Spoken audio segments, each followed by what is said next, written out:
Imagine getting caught. You're grinding on your startup 16 hours a day. Your Harvard PhD, maybe 2 The hours. staff head of my department asked me for a Zoom call. She screen shared on the Lumiere website with my face. And she's, Steven, is this you? Got an ultimatum from the department. You can either do your PhD or you can run your company, but you can't do both. And went on to build Lumiere Education to an 8-figure run rate with 10,000 students across 105 countries. I actually started Lumiere because I was thinking, man, I really want to quit my PhD, but I don't know how. And it's gonna be really awkward if I don't have something else to do. Attention's king. So once you have attention, then after attention, you can have everything else. What was the hardest period in your founder journey? I think founders are big wimps. Hi, I'm Steven Turban, and this is Founders in Motion.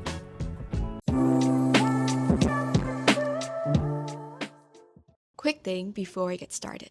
We have a huge goal this year of hitting 10,000 subscribers. Yes, it's ambitious, but it lets us help more people build really great companies. So if you enjoy the content, learn something new, the best way to support us is by subscribing. Okay, let's get back to the video. You were on the PhD track at Harvard Business School, about as safe and prestigious as it gets, while building Lumiere on the side. So could you walk me back to the specific moment where you realized that the side project needed to become a main thing? And what was kind of the tipping point or conversation around it? So I run Lumiere, it's an education company. We're now about 100 people full-time. But when we started, this is back in 2020, I actually started Lumiere because I was thinking, man, I really want to quit my PhD, but I don't know how. And it's gonna be really awkward if I don't have something else to do. That was genuinely my thought. So I was like, hey, shit, so what do I need to do? So I thought, if I have a company that's working, that will give me a choice set. I think it's hard for people to take risks. And so I think one thing I think about is how do I de-risk the other option? So how could I quit? I could have another option. So anyway, so I started Lumiere. And then to be honest with you, it was really that my PhD was a side thing. And then I was like just grinding on Lumiere, like, 16 hours a day. And then PhD was 2 hours a day. Actually, I was doing fine. Like my PhD was doing totally fine. I think I could have finished the PhD. What a subtle flex, you know? No. I was not subtle. I was doing well. Okay, I was doing okay. And my co-founder actually did finish his PhD, Turban. But I was like about a semester in, about 2 semesters in. I was thinking maybe I should quit, but then I was like, no. Actually, maybe I should just continue. It's so easy to. I'm totally honest. I think PhDs in like social sciences are like pretty easy. I'm just being so honest. I don't think they're that hard. So this is not that hard. So, but anyways, I had this, and my the head of the staff head of my department asked me for a Zoom call, and I was like, oh, I'd love to catch up with her. She brought me to the Zoom room. There was one other person, and then she was like, hi. I'm like, hi. And then she started screen sharing, and then she screen shared on the Lumiere website with my face, and she said, Steven, is this you? And then the profile was like, hi, I'm Steven Turban. I'm a PhD student at HBS.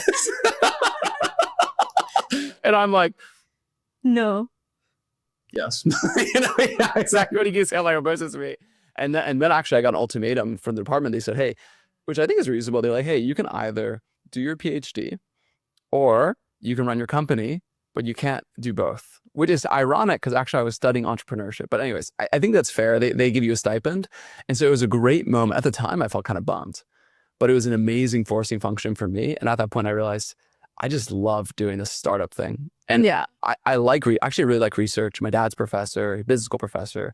I like it, but it's just not my passion. And so then at the time I was kind of pissed, but I was so grateful now in retrospect where they gave me that choice. And it was actually a really easy decision. I said, oh, okay, I'll just pause the PhD and I can always go back.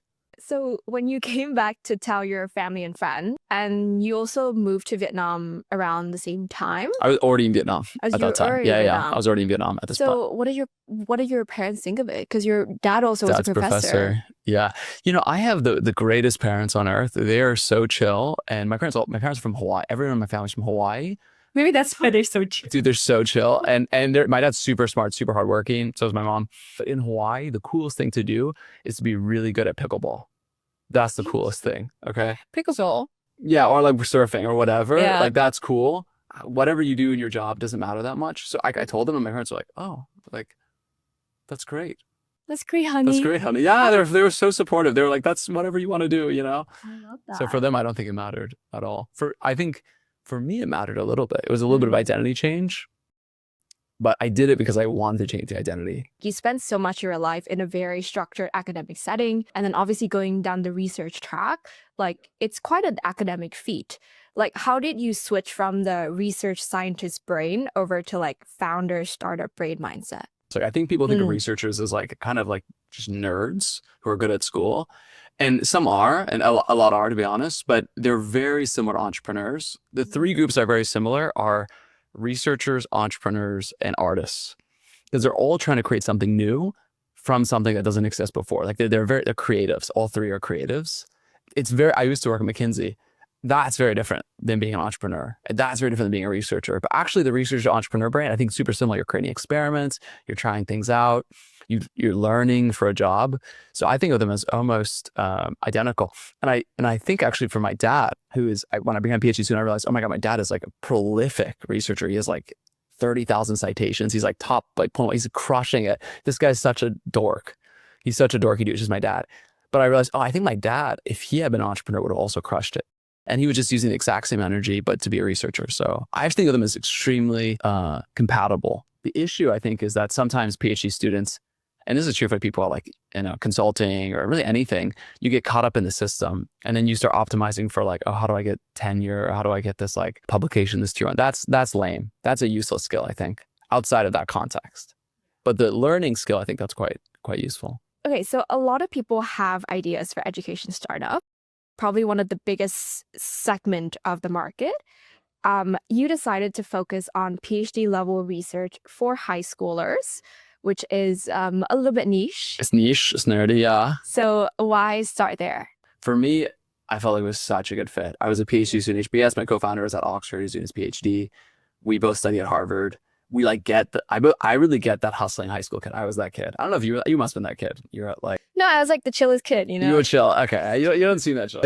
You were. Like school is so easy, like you said. It was so easy. Yeah. Actually, high school's hard, PhD easy. That's actually true. High school was probably harder than university for me. Right. So much, right? So I really get that kid. I also got the PhD because I was that, though reluctantly, I was also that PhD student. So it felt like a good fit of both. Yeah. And then, now Lumiere, I mentioned we run, 5, 6 brands. This year we'll have about 6,000 students who work with us. We have a team about 100, 110.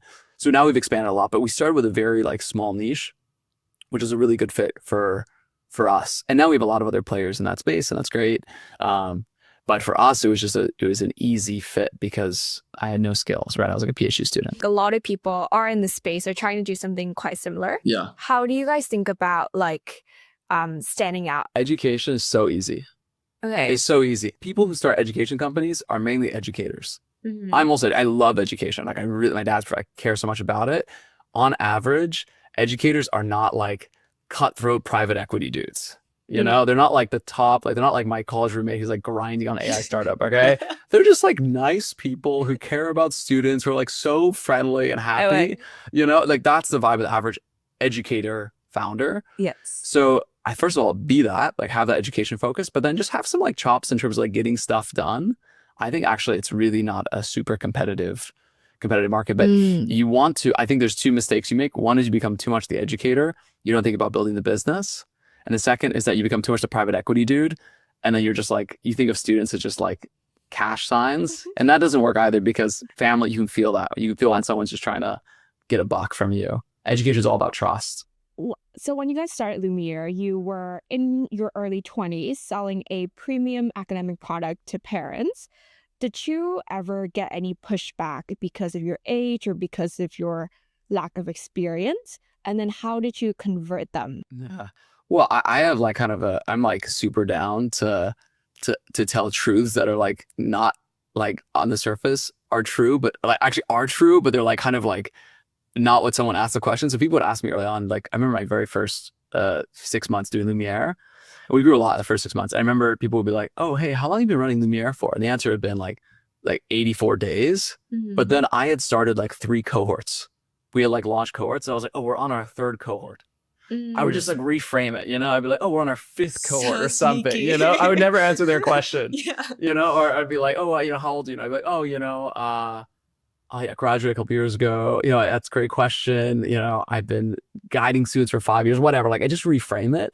I think age can be something that, like, first of all, I think it's fair uh, to the way I think about it is you don't always need to answer the question in front of you. Yeah. You should try to figure out what's the story I want to tell that's going to be most effective for the other person. But to be honest, at that point, it was COVID. Everything had like shut down. And so we seemed like we had something that was actually working during COVID. And so we seemed like, oh, these guys actually know what they're doing. And we went to Harvard and we were like PhD students. And said, we were like, 20, I think Drew was 24, I was 25, 26. So we weren't like, I think we were reasonable enough for parents for them to accept. So I think that was the key. Yeah. For Yeah. us. You were at least in your mid 20s, right? Yeah. If I'm like some like white guy, I feel like, you get a lot of white guy from the US. I feel like you get a lot of like, it depends actually on the clientele, by the way. Like for like, let's say like we have a big operation in India. In India, I think like, oh, just being like a random white dude, that was actually pretty helpful. Whereas in the US, for my co-founder, who's like is an Indian man, actually, and like a really like high EQ, like a lovely human, he really kills with like the middle-aged white women. So you have to know your audience. Oh my God, yeah, he crushes. He slays with like the moms, the Midwestern moms, So what clientele do you crush with? the Asian moms, for sure. So in the early days, did you ever get pressured to like productize or scale differently? And why did you decide against it?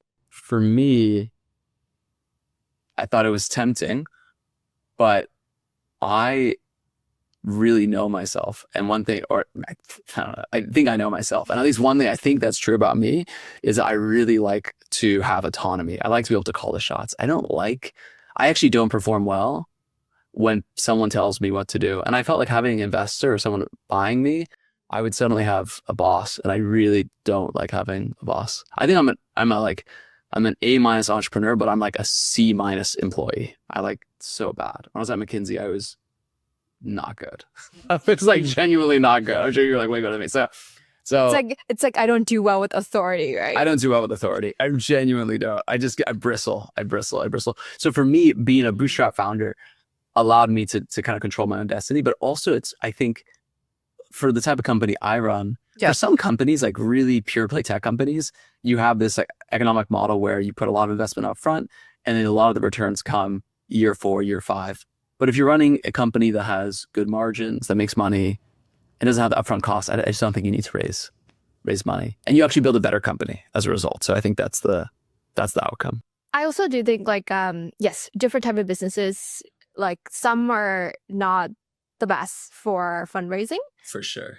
Or you also just don't need the fundraising because you Yeah. have the service fees upfront anyways. Yeah. And then I think the other thing too is like depending on the market you play in, that also plays a factor. Because I spoke to some, so I used to work at a VC fund out of Southeast Asia, and their kind of like thesis is very different from like how we looked at it in Australia, in the sense that like just like you're capped by market size, you're capped by like supply demand, you're capped by like certain things that doesn't quite exist for like a pure play AI B2B productized thing that can sell into basically the entire world. So somewhere along the line, you had Leverage Assistant pairing EAs with founders, which you eventually sold to focus on Lumiere. Yep. So here's what I'm really curious about. If you're a good founder, you see opportunities everywhere. Okay. Yeah. How do you maintain discipline and focus for the long run? When I was like 25 or a few years ago, I would look at someone who said, oh, I have like 5 companies. And I'd be like, you are a fucking god.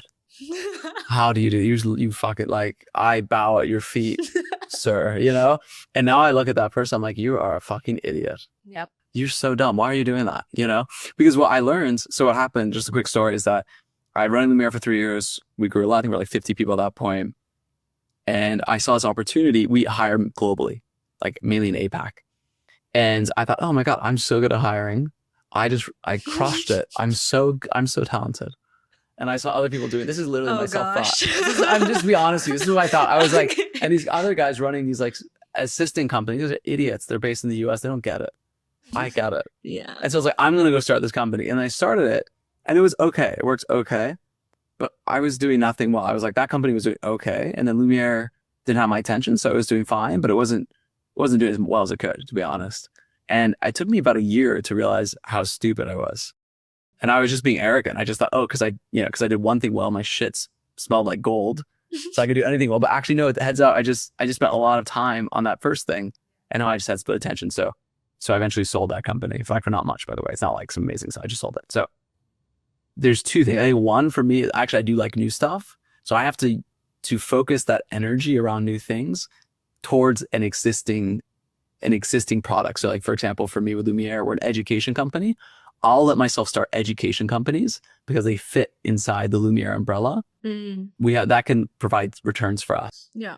Or I can innovate within a product, but I can't go outside the educate. Once I go outside education, I'm an idiot. That's what I tell myself. Yeah. So I think if you're someone who's like kind of ADHD like me and you love to start new stuff, I think that's okay.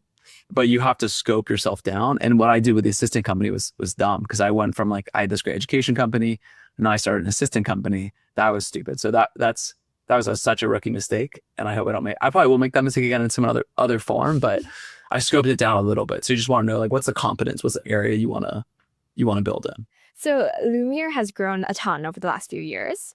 Looking back, what was the hardest period in your founder journey? I think founders are big wimps. They're big complainers who love to say that their life is so hard. For me, in my experience, is that starting a company can be difficult. It can be ambiguous, but especially if you don't raise money, the only person who's judging you is yourself, because no one really gives a shit about you. Yeah. You know, no one cares. Like, I mean, I run my company now. I think it's a cool size, whatever, but no one cares. Like, no one's ever thinking, oh, I wonder how Lumiere is doing. Like, no one ever thinks that about, right? So I've had some hard moments. Certainly the hardest are always around people. In my mind, it's actually a journey of like joy and discovery and like learning. And so if you like learning, I think it's really, really fun. So I'm not answering your question, but I'm just kind of ranting, because I think that a lot of the times the framing around being a founder is like, my life is so hard. Look at this like incredible sacrifice I'm doing. Yeah. But founders, people who make the most money are people who own a lot of equity in companies. So that's kind of like, woe is me, I don't know. I don't think all founders should have like their cake and eat it too when it comes to their difficult life. So there's hard parts, but it's not. I had a way harder time working at McKinsey. You know what I'm saying? That sucked. That's terrible. It's like choosing your poison, Oh my God, but that's a terrible poison. Really? I think it's so hard. I found that so hard. Were you bad at McKinsey? I think I was not good. I wasn't terrible. I don't think I would have been fired, but I wasn't amazing. Yeah. And I just think I found that really, like, when someone's yelling at me and being like, dude, you suck. That sucks. But like when I don't know, when I fuck up something in my company, I think that's not a big deal. Okay, so you also do stand-up comedy in Vietnamese, a language that you're still in the midst of learning. Yes. You post controversial takes on LinkedIn. So you've kind of leaned into this public persona of being the kind of controversial founder pretty deliberately. Is there something strategic about this framing of being the funny, unconventional founder? Yeah, totally. People are so bored.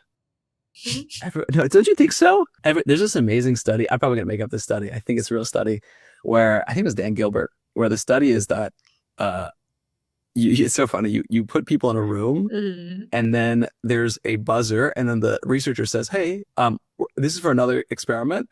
This is an electric shock. It won't kill you. I'm gonna come back, but just hang out here. And then they leave, and they leave them there for an hour. And the experiment is how many people electrocute themselves intentionally. You know what the answer is? A lot. A lot. It's like crazy. To me, I always think of that experiment because I think people are so bored. The way I think about it is that attention's king. So once you have attention, then after attention, you can have everything else. Like you have their attention. Yeah. Then they can take a call. Hey, do I like this guy? Do I not like him? Do I like their company? Do I not? But the most common thing is no one knows who you are. No, I mean, I am like shouting into the world with my comedy, my LinkedIn, whatever. Almost no, I'm sure most people watch this don't know who I am, right? They don't know who I am. So I'm just like out there. And then people can hit like whatever I'm doing and then make a call. But I think that's a much more effective process. I think the alternative people take is that they think, oh, I'm just going to work hard. And then people will like find me via my hard work. And I don't think people usually do. I agree. So yeah, I think. Do you agree with that though? Do you think maybe you should like where do you embrace that? Are you a controversial? Okay, I have to say one thing is like I'm not as controversial, Yeah. but I think one of the main thing is like I think when a woman is controversial, it sometimes is taken in a bad way. Like I feel like as a woman you have to balance the line a little bit. Um but yeah, I think like most content is really boring. So I Super try to boring, be right? different, you know? Like people pick me, they're like, "Oh, like you're actually interesting." And I'm like, "Thanks. This is not even my best content. Like you should speak to me. Like I think I'm pretty fucking funny." All right, I had this amazing experience where I had this post on and I got super canceled on Reddit for it, where I said, Mhm. there's something along the lines of like, hey, if you're not going to Bali this summer, go fuck yourself. It went super viral. And then I had so many people message me, and I kid you not, so many people message me, they're like, this post really spoke to me. And I was like, dude, how could it possibly speak to you? I said, go fuck yourself. And they're like, I loved it. And I was like, oh my God, this is crazy. Am I like in like Black Mirror? This is insane. But I think it's because people just want something interesting, something Yeah. authentic, and that kind of pushes them. And then they feel like, oh, actually, I would want to hang out with this person, even though they're like crazy, or whatever. So I think that's true. And you also moved to Vietnam, like in your early 20s, like as an expat. So what were those first few months like when you are still figuring out the country, the language, and the culture? Yeah. So I moved to Vietnam. So what happened is that I had this, and I highly recommend this for everyone. It's like a amazing, not for like a life hack, but like amazing, I think, life approach. I had the job offer at McKinsey, and then I pushed it out as far as possible. They gave me like 3 start dates. I picked the farthest one. I asked if I could like extend it 2 months later. So I had this like 4 or 5 month period after college, when I had a job where I could do whatever I wanted. I just wanted to do something new. So I thought, oh, it'd be fun. I really like language learning. I spoke Chinese. I thought, oh, I'd come to Vietnam. Maybe I can learn Vietnamese. And I came, and I just loved it. Like I realized I came to Vietnam. I meant, this place is changing so quickly. There's so many opportunities, and there's really something to be done here. And of course, I'm not Vietnamese. I'm like some random white dude, but I felt like there was a big opportunity even for me. And so those first few months were really just joyful. To be honest, I was spending 6 hours a day in Vietnamese class, just grinding. I was just grinding every day. It's so cute. Me and my teacher. She's still my teacher, by the way. 8 years Really? later. Amazing. Yeah, she's incredible. And I just loved it. And so Vietnam is a crazy place, but I think it's really warm and opening to new people. Yeah. And I felt that. And then I just invested a lot in the language and trying to be a part of the place instead of being, I don't want to be on the outside of a society, I'm an expat, but I don't want to. You want to be included. I just want to be loved, dude. I want to be one of the guys, What happened? Exactly. What do you think helped you a lot during that period? So one thing I do is that I have a lot of habits in my life to keep the most important people in my life a part of my life. So an example of that is my best friend's my college roommate. We have a workout call over Zoom 3 times a week where we both go for a run. He's in New York, I'm in Vietnam. So every Monday, Wednesday, Friday, for me, it's 7 p.m. For it's 7 a.m. We go for a run together and we talk on the phone. I think these patterns make it so that I always have the core people in my life are always a part of my life. And then that gives me a lot of space to feel safe, Yeah. emotionally at least. And then I can go explore and not seek. For someone kind of contemplating a similar move, like uprooting their whole life for a new country, a new adventure, and I think I know what your answer would be, but like, what would you tell them? No, why? What would I tell in terms of like, should they do it or? Like, should they do it? And like, what should they consider? Well, it's a 2-way door. I think it's the first one. You can always go, not like it, and go back. Yeah. Usually, unless like you're like facing some visa stuff, so I get that. But like usually it's a 2-way door. No, it's really helpful to be American, right? No, it's super helpful. I recognize it. But even then, it usually is a 2-way door. Like let's say you go US, you go back to Vietnam. Okay, apply to MBA, whatever. Like there's usually another way to do it if you want to. I would say you should trust your intuition early on. I think within a few months, you can usually get a sense of your trajectory in the city. That's my experience. I moved to maybe like 6 cities in my life, 4 of them outside of the US. And then I felt like within maybe 4 months, I could have a sense of like, okay, is this going to be a really easy fit or is this going to be a more difficult fit? I think you should just trust your intuition there. And then sometimes like it's not perfect, but that's okay because you have to do other stuff in your life. That's totally fine. That's a big one, to trust your intuition. And then I would say finally, it's like one thing you should consider is throwing parties. Yes. Don't wait for other people to invite. I never get invited to parties. Is that a personality thing, you think?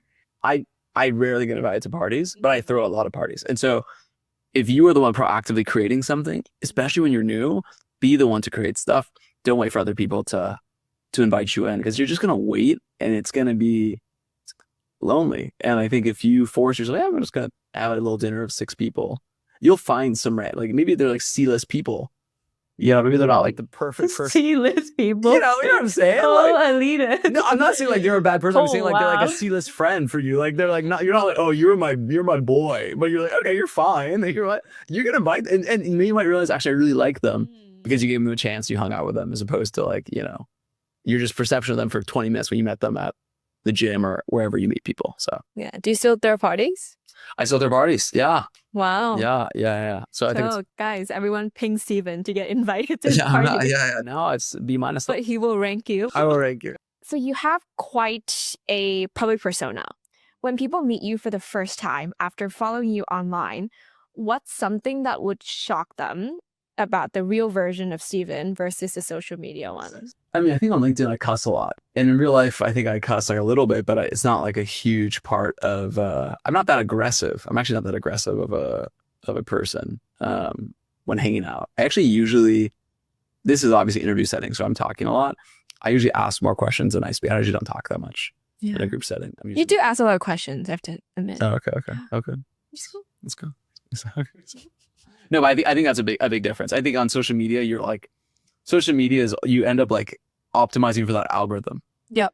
And so that means you choose the things that are going to be most relevant for that algorithm. But that's a very spiky part of who you are. Yeah. And I think in real life, I'm not that spiky, not as spiky.